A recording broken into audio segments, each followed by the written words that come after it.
ছিলেন সেখানে তিনি গুলিবিদ্ধ হয়ে মারা যান।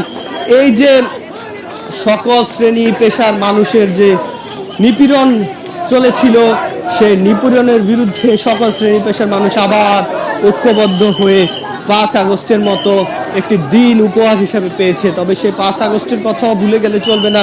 সেই 5 আগস্ট স্বৈরাচার পালিয়ে গেল, তার দোসররা সেদিনও একটি অস্থিতিশীল পরিবেশ তৈরি করা হয় এবং সেদিন আমরা জানি সাভার, আশুলিয়া এবং যাত্রাবাড়ির মতো কিছু এলাকা এবং সকালবেলা এই যে একেবারে বলা যায় যে ঢাকা বিশ্ববিদ্যালয়ে প্রবেশ মুখে অর্থাৎ চানখারপুলও এখানে সেদিন মারা গেছে। এমন শিক্ষার্থীও এখন টেলিভিশনের মাধ্যমে গল্প নিয়ে এসেছে, তার গল্প শুনেছে।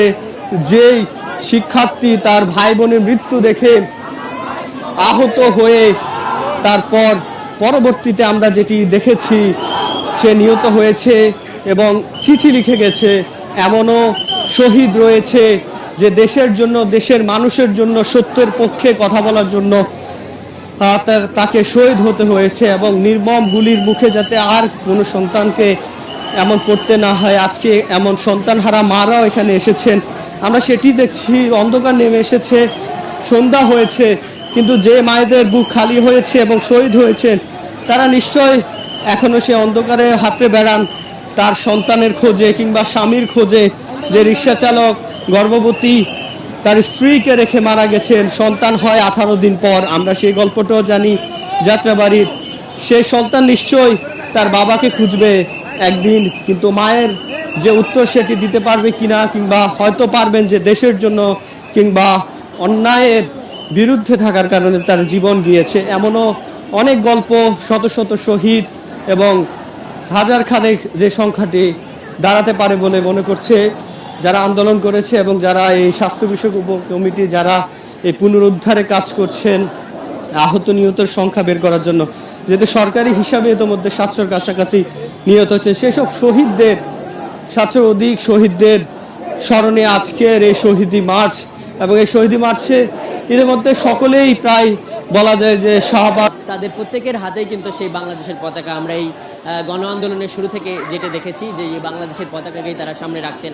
এখানে মিছিল হচ্ছে, স্লোগান হচ্ছে এবং এই সব কিছুই হচ্ছে কিন্তু এই গণঅভ্যুত্থানে যারা শহীদ হয়েছেন তাদের স্মরণে। এখানে বলা হচ্ছে যে আবু সাইদ মুগ্ধ শেষ হয়নি যুদ্ধ, মূলত এর মাধ্যমে তারা এই গণঅভ্যুত্থানের পর যে একটা নতুন বাংলাদেশ বিনির্মাণের স্বপ্ন দেখা হচ্ছে সেই স্বপ্ন এখনও পূরণ হয়নি, কিংবা সেই সংস্কারের যে যুদ্ধটা এখনও শেষ হয়নি, তারা এটি বোঝাতে চাইছেন।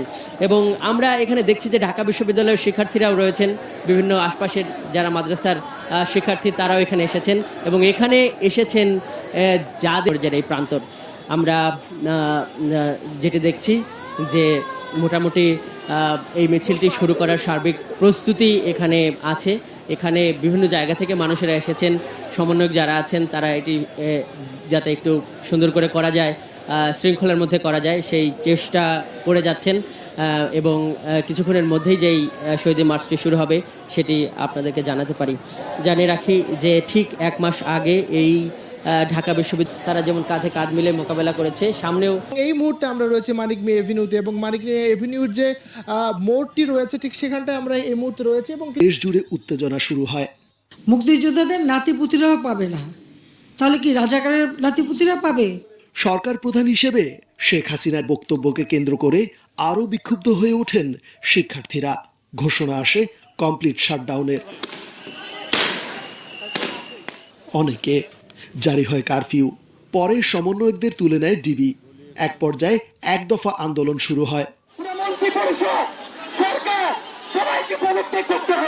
আন্দোলন দমাতে শিক্ষার্থীদের রাজনৈতিক ট্যাগ দেয়া, দলীয়